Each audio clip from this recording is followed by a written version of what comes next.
Okay lang guys, ito po ang ating ang ating papaya. Ayan. Libre po tayo sa papaya. Iagata po natin yan. Ito po yung unang piga. Ito po yung pangalawang piga. Tapos ang pagsasawag na po natin dyan, itong dilis. Ayan po, ito lang po ang pangsawag natin. Saka yan, bawang, sibuyas, sili.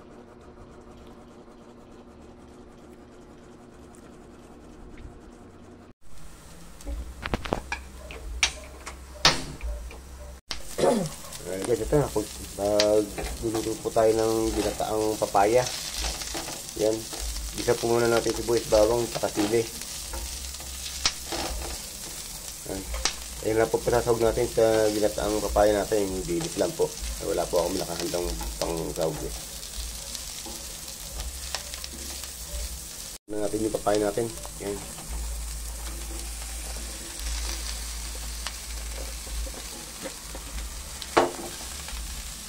Sariwang papaya.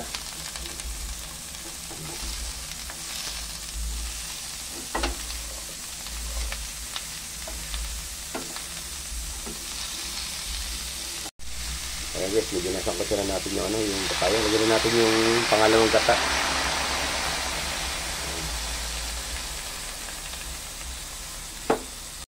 Ayan guys, ito lagyan na natin yung kakang gata. Yung unang piga ng nyug. Ayan po.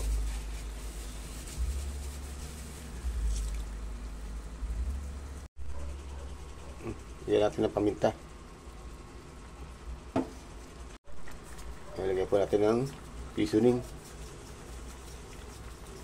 Ayan po. Kaya magic. Ayan po. Konti-konti lang po. Malapit po tayo makaluto ng binataang papaya. Bigay lang ng kapitbahay.